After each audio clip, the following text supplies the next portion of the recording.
My name is Luke Meislick, and I'm here with a very special guest. Please introduce yourself, sir. My name is Christian Clark, and I'm a senior environment artist for BioWare.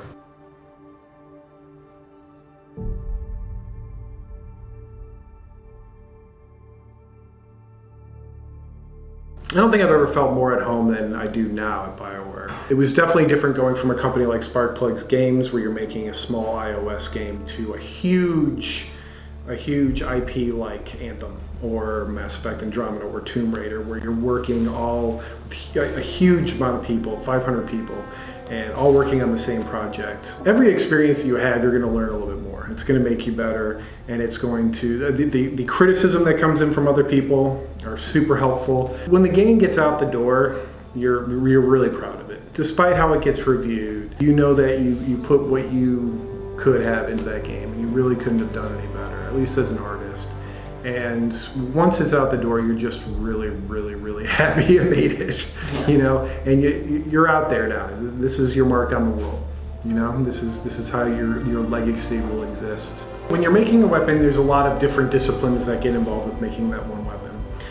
You'll have the animator who animates the actual weapon moving, like if a shotgun needs to cock so that you can fire it or reload it. All of that needs to be animated, as well as the character to hold that weapon. You also have the VFX artist who's doing like the rifle blast or like the shells popping out. You have the artist that actually makes the gun, which is what I did. Overall, it'll take a month or two just to get it to a completed state, just because there's so many things that you can run into. For something like Anthem, it really depends on the size of the space. You could have a small micro dungeon that could take a month and a half. You could have a whole open region that could take 3 years. You know, it really just depends on what you're working on. You're always given a deadline. The deadlines at first are generally pretty flexible. Eventually there comes a kind of singularity point where the amount of money spent on the game has to remain under the amount of money you're planning on making in a certain amount of time. So that is where it becomes really rigid. They always have an intent of when they want to release the game, but there's so many things that can happen during development that could change that.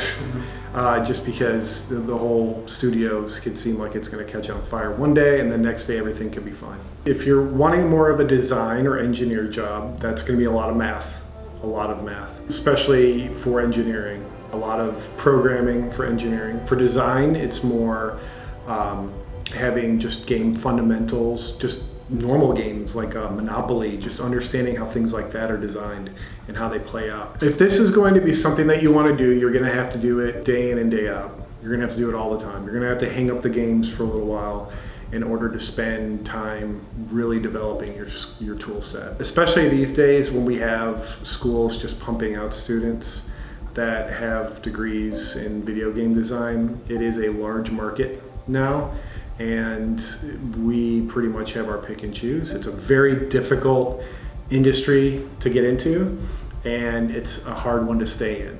So you have to really put in your 10,000 hours in order to get good at it. You have to love it. If you don't love it and don't have a passion for it, there's no point in getting into it. If you have a love for it and you have a passion for it, it won't even seem like work. You'll be willing to put in the time anyway.